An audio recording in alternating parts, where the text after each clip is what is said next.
Hey, Pastor Joey here with your devotional for Wednesday.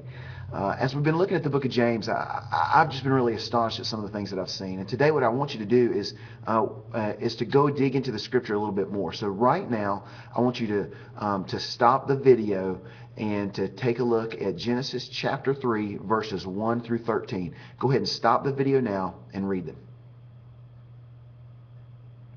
Okay, hopefully you're back now and you've read a little bit. What did you find out? What did you see? That it's where Adam and Eve are in the garden and they choose to eat the fruit that God has told them not to eat, and they do that. The serpent shows up. They go and eat, and then God shows up and He wants to see them, and He asks them what they've done, and they tell Him.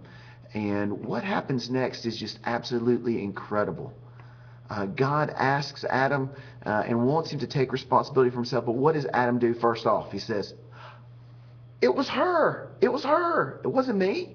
And then what does she do? "It's the serpent. It's the serpent." They immediately begin to shift blame. And it's amazing because that's exactly what's been going on ever since. We have been shifting the blame away from ourselves whenever we do anything wrong, from the time we're a little bitty kid and blame it on our little brother to even to today when we blame it on all different kinds of things. It's easy for us to shift the blame and to not take responsibility.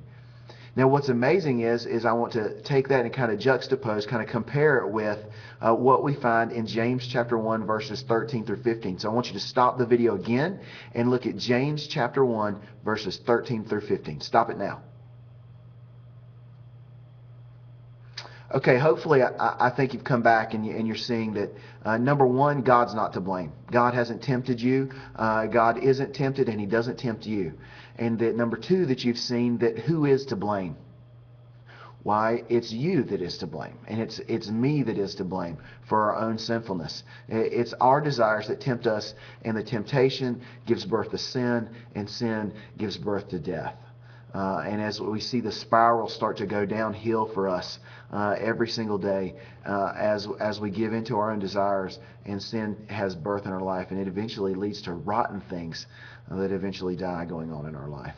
And so today I want us just to kind of think about and reflect on for just a few minutes responsibility.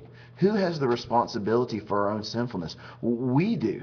We carry the responsibility for our sinfulness. Yes, we live in the stain of Adam and Eve, and they committed the first sin. And it's easy for us to just point the finger at them and say, well, if Adam hadn't messed up, things wouldn't be like they are. But the deal is not only did Adam mess up, but you and I mess up as well. And so today, as we go through our day, we have some choices to make. Are we going to shift the blame to someone else? Or are we going to take responsibility for our own actions and our own decisions? Are we going to choose today to live in the Spirit? Are we going to choose today to submit to His desires for our life? Or are we going to fall victim to our own? My prayer for you today is that you trust in Him and that you live in Him and you allow Him to live and work through you today. God bless you. Have a great Wednesday.